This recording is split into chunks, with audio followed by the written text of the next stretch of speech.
Bueno, continuamos con esta mesa y ahora nos acompaña Brenda Carreño Olmos, de la Facultad de Estudios Superiores Atlán. Ella nos presenta la ponencia titulada La influencia de la cábala en las ideas humanistas de Pico de la Mirandola. Pues vamos a dar un fuerte aplauso.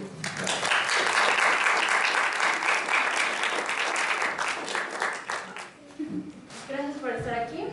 Como ya les dijo mi compañero, yo les voy a platicar sobre la cábala en las ideas humanistas de Pico de la Mirandola, y para ello es necesario remitirnos para recordar que el humanismo renacentista se caracterizó por buscar una visión integral de conocimiento con la finalidad de plantear nuevos conceptos que le fueran útiles al hombre para la introspección para su introspección y reflexión. A su vez, a la par de esto, surge una reformulación del cristianismo que plantea la idea de un conocimiento con un contacto directo con la divinidad, con la ley divina, pues.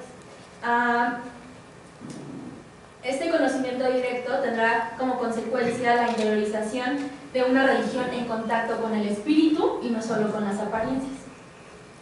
Ahora bien, de esto que acabo de decir, también surge la búsqueda de integrar distintas visiones para comprender un mundo complejo, sin propiciar verdades absolutas.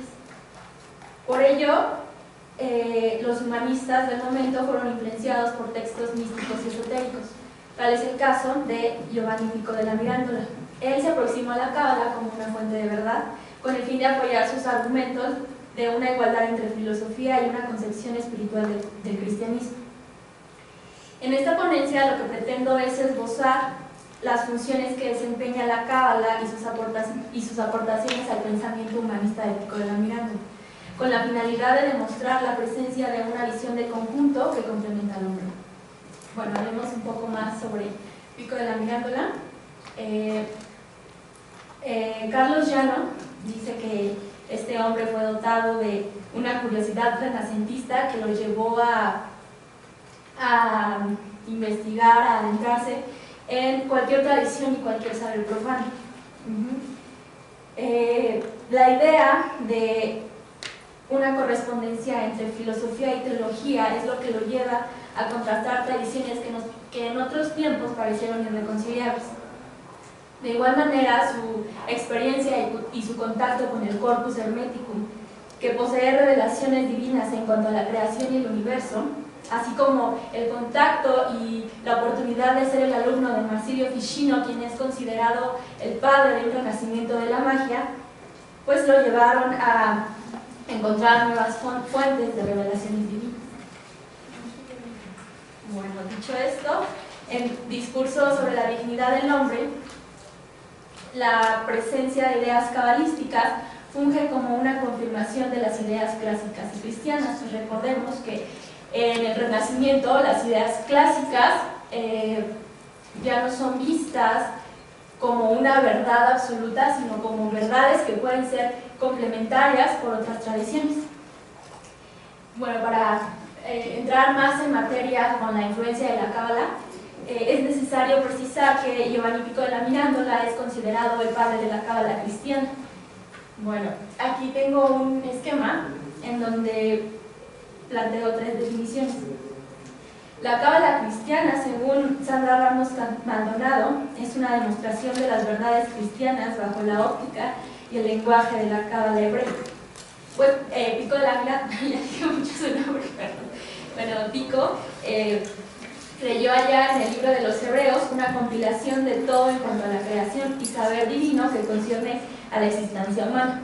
Ahora pasemos a lo que es realmente la cábala hebrea. Según Mario Sabán, el término cábala o cabalá deriva del verbo hebreo lekabel, que significa recibir. Literalmente el sentido es el de recibir la tradición. Quien recibe, un ser humano que está dotado de la capacidad de recepción. De igual manera, en la cábala se plantea un estudio de la realidad como toda creación divina. El ser humano o cabalista se hace partícipe de dicha realidad, al mismo tiempo que se estudia a sí mismo y trabaja en su autoconocimiento. Al mismo tiempo, otra vertiente para estudiar la cábala es como una manera de descubrir las energías ocultas en la realidad. Entonces, si unimos estos conceptos de tradición y transmisión, en discursos sobre la dignidad del hombre podemos ver a la Cábala como una transmisión de conocimiento divino. Dicho esto, es posible decir que en la Cábala encontramos tres funciones, y la primera es que es una herramienta para demostrar a las contradicciones de los hebreos la presencia del cristianismo en su fuente de verdad, y además funge como una confirmación de las ideas cristianas, así como el ideal de verdades que son complementarias. Para demostrar esto, o para ejemplificarlo, tengo una cita tomada de Discurso sobre la dignidad del hombre en la edición de la UNAM, en la página 55. Dice: paso ahora a las cosas que, tomadas de los antiguos misterios de los hebreos, he acarreado para confirmación de la sacrosanta y católica fe. Quiero que todos sepan a qué llevan, por cuáles ilustres autores son apoyadas, y cuán escondidas, cuán divinas, cuán necesarias son tales cosas para defender nuestra religión contra las importunas calumnias de los hebreos. Bueno, entonces que ahí se está diciendo precisamente que las ideas de la Cábala son en primera instancia utilizadas para una confirmación del cristianismo moderno. Una segunda función es la confirmación de una reconciliación entre filosofía y teología. Se demuestra la dualidad que forma la sabiduría, que es la teología, y el intelecto, que es la filosofía. De igual manera voy a citar para ejemplificar. Dice: estos son los libros de la ciencia de la Cábala, la vena del intelecto. Esto es la inefable teología de la supersustancial dignidad, la fuente de la sabiduría. Esto es la exacta metafísica de las formas inteligibles y angélicas, y el río de la ciencia. Esto es la solidísima filosofía de la naturaleza. Es importante decir que en Discursos sobre la dignidad del hombre, la filosofía es la base de toda reflexión de la existencia. Las principales ideas que encontramos en este texto es que el hombre se determina a sí mismo en la medida que reflexione, así será libre y podrá desarrollarse en una naturaleza propia. Entonces, filosofía también es tener presente en la mente los problemas de las cosas, los procesos de la naturaleza, la razón del universo, las leyes divinas, los misterios del cielo y de la tierra, es decir, el hombre en contacto con el universo como creación divina. Aquí, en esta definición que acabo de dar de filosofía, tomada obviamente del pensamiento épico, podemos encontrar las ideas de la Cábala entretejidas, por decirlo de una manera, porque según Carmen Cohen, la lectura de la Cábala es una ocupación trascendental que implica el ordenamiento y destino del cosmos, pero más importante aún, rige la vida cotidiana del hombre, su relación día con el divino. Bueno, hemos llegado a la tercera función, que presenta estrecha relación con lo que les acabo de decir. Esta es reafirmar el arte de la magia y la numerología como fuentes de un conocimiento divino, es decir, superior y pleno de la naturaleza. Para Pico, la magia es magia como perfecta y suprema sabiduría. Esta, llena de misterios profundísimos, abraza la más alta contemplación de las cosas más secretas, y finalmente el conocimiento entero de la naturaleza. Entonces, con esto podemos ver que la magia funge como una realización de la filosofía natural, pues refleja la contemplación más sublime de las cosas. Para Pico, el mago es un ministro de la propia naturaleza y posee cualidades superiores. Entonces, las tres, voy a repetir con una manera de sintetizar y de aclarar lo que he dicho. Tenemos tres funciones principales en el Discurso sobre la dignidad del hombre, tenemos tres funciones principales de la Cábala en el Discurso sobre la dignidad del hombre. La primera es la confirmación de las ideas cristianas con una visión de verdades complementarias, con la finalidad de demostrar a los hebreos una visión de conjunto. La segunda es la reconciliación entre filosofía y teología, que equivale a una dualidad entre intelecto y sabiduría. Y por último, valorar la magia como fuente de conocimiento divino que permite un conocimiento pleno de la naturaleza. Como es posible notar, la cábala no solamente tiene fines religiosos, sino también es una fuente de contacto con la naturaleza y su conocimiento. Entonces, en conclusión, es posible decir que estas tres funciones reflejan una visión ecléctica que brinda la posibilidad de construir un conocimiento en busca de la verdad. Esta ayuda al hombre a conocerse para ejercer un papel consciente en su existencia. En discursos sobre la dignidad del hombre, a las ideas de la cábala se les da el valor de ley revelada por Dios. Estas son una fuente de contacto directo con la naturaleza. Su conocimiento le permite al hombre asumirse como un vínculo entre lo natural y lo divino.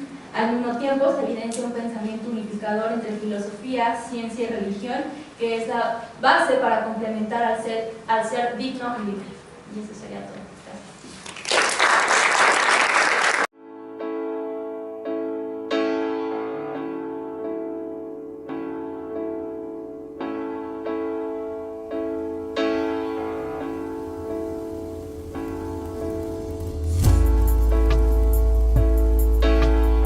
De la Facultad de Filosofía y Letras, y nos trae la ponencia titulada Análisis lógico de la argumentación en la libertad cristiana de Martín Lutero. Un fuerte aplauso. Gracias. Para este análisis voy a revisar la argumentación de Martín Lutero en la libertad cristiana desde una perspectiva lógica de la argumentación. Esto es la llamada lógica informal o el estudio normativo de argumentos.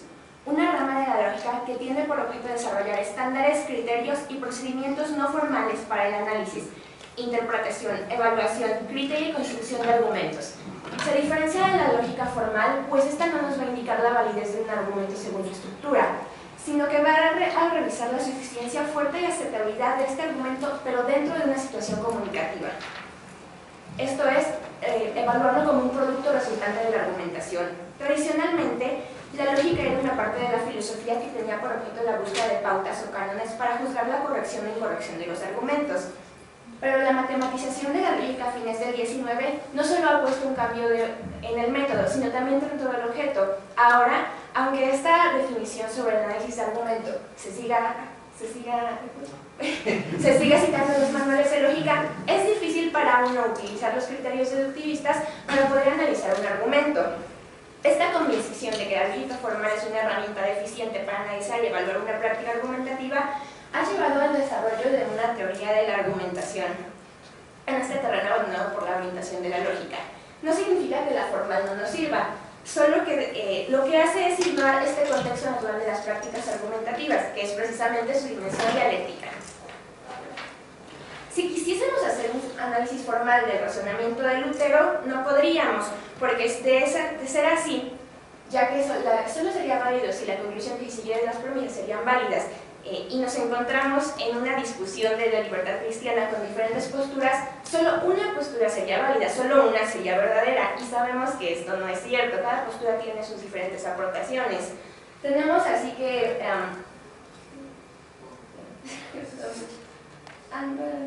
tenemos así que la verdad de las premisas se vuelve un requisito muy débil y fuerte al mismo tiempo. ¿Cómo vamos a comprobar nosotros la veracidad de las premisas de Lutero siendo que se refieren a algo divino? O sea, no se puede, no nos sirve.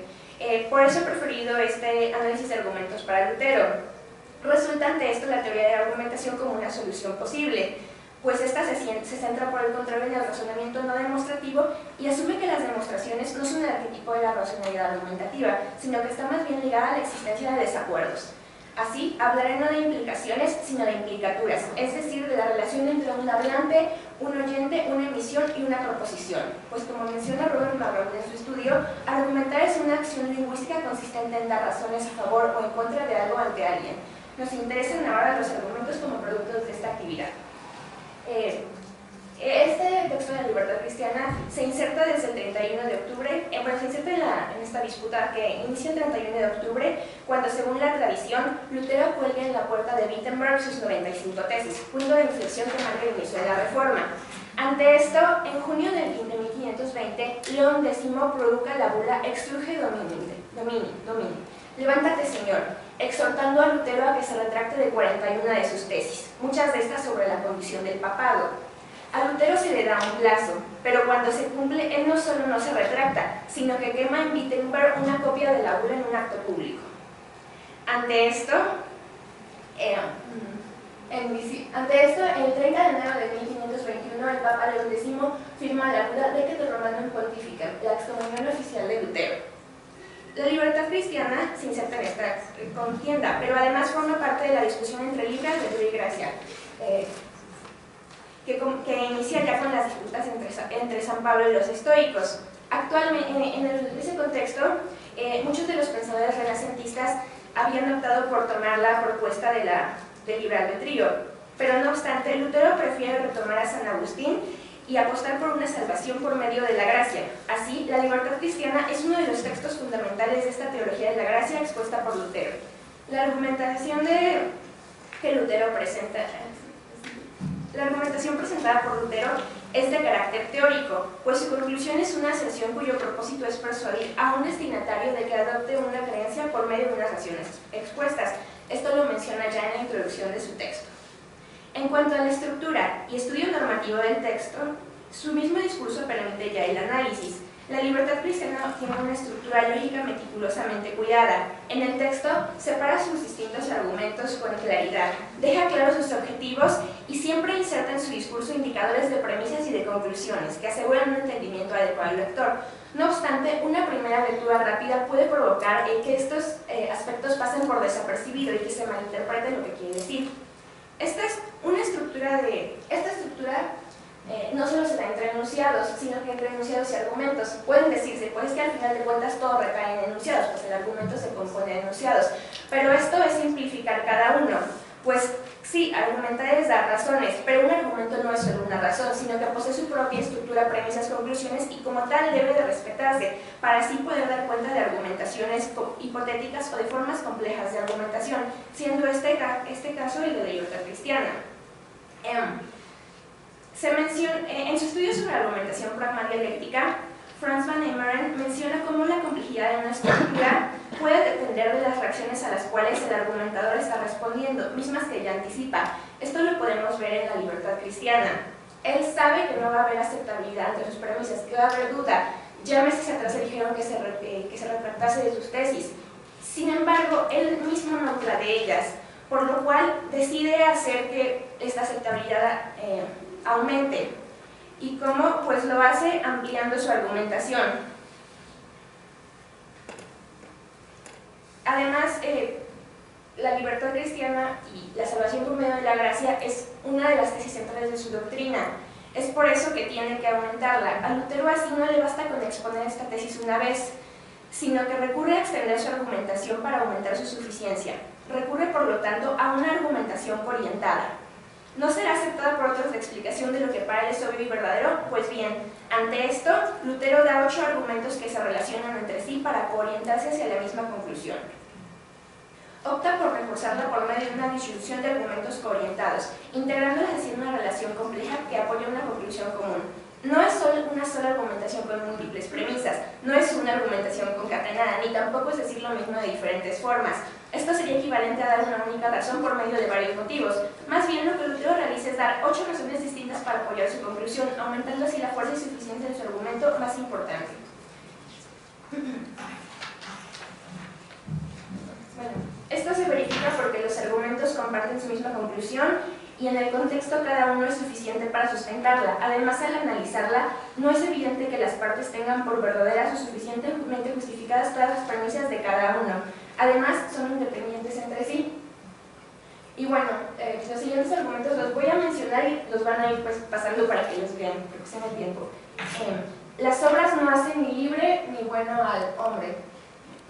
Sí. La fe es la única tarea de los cristianos. El hombre se desliga de los mandamientos y leyes por medio de la fe. Muestra cómo se apoyan las premisas entre sí en los esquemas.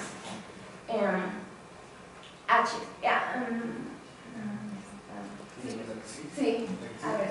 La palabra le da al hombre abundancia de bienes. El alma no puede prescindir de la palabra de Dios.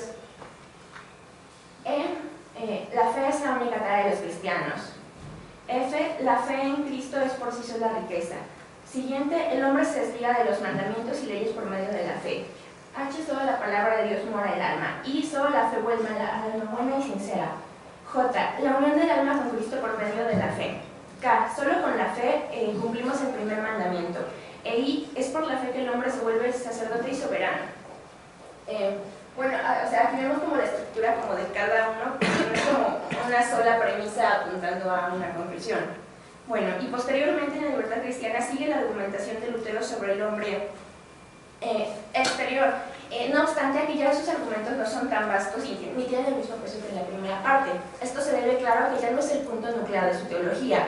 Sin embargo, sí que resultan importantes, porque estos dos argumentos se van a volver a concatenar con la primera parte para crear una macroestructura final de argumentación, que es... Bueno. Ajá. Y bueno, la puse más, la resumí en la siguiente diapositiva, pero bueno, ajá, ¿sigue? Ahora como que centré cada argumento en una sola, porque si no, ni siquiera lo podía editar en Word. O sea, no es solo que me haya quedado así de largo, porque sí. Esto muestra las relaciones complejas de lo que se llama pensamiento horizontal o pensamiento ligado. No es una relación vertical de implicación, implicación, implicación, deducción, conclusión, sino que muestra cómo une su pensamiento. O sea, sí. Y pues bueno, para pasar al último punto voy a mencionar con brevedad un comentario sobre la evaluación de los argumentos. En la definición deductivista pues era premisas más implicación, premisas apropiadas más inferencia adecuada. Para la lógica informal se sugiere tener relevancia, suficiencia y aceptabilidad. Y ante esto, y con acierto, Ralph H. Johnson menciona que además ha de tener un nivel, deben tener un nivel dialéctico. Es la que sigue. Por lo tanto, tenemos que la argumentación presentada por Lutero en la libertad cristiana debe ser convincente para ciertos individuos P, iglesia, fieles, opositores y seguidores, dado el estado epistémico de cada uno dentro del siglo XVI en el contexto argumentativo de la Reforma y la discusión entre libre albedrío y gracia. Ahí los individuos P deben interpretar y evaluar la libertad cristiana. ¿Es racional para P creer que sus premisas son verdaderas? ¿Sus premisas son pertinentes? ¿Las sustentan suficientemente? ¿La omisión de cualquiera de las premisas disminuye ese apoyo? En cuanto al criterio RCA, considera las premisas relevantes y responden también a su argumentación. No obstante, no son de todo aceptables para todo. Y gran ejemplo de ello tenemos en que media Europa las haya cogido y la otra mitad no. Esto se debe a que entre los humanistas cercanos a Italia, en el centro del Renacimiento, y a otros pueblos en la periferia cercanos a Alemania, ocurre un cambio en su estado epistémico, que lleva a unos a tener por insuficientes e incluso totalmente inaceptables las proposiciones de Lutero, pero que a otros les resultan sólidas y consecuencia de esto producen el cisma cristiano. Así, en la libertad cristiana, ante una duda por parte de sus receptores, Lutero realiza una disyunción de argumentos orientados, pero más tarde, en textos como de Servo Arbitrio, se enfocará más bien en prever la duda que sus antagonistas tengan ante un punto específico de su argumentación, el cual planean atacar. Lutero así, en estas ocasiones posteriores, va a orientar ya no por disyunción sino por conjunción para reforzar sus elementos y volverlos suficientes. Y es que sus relaciones argumentativas no terminan aquí. No solo se trata de relaciones entre premisas entre argumentos, sino que el reformador aún le brota mucho camino adelante. Y sí, la libertad cristiana es un texto hermoso, pero muy duro para quien no lo siga.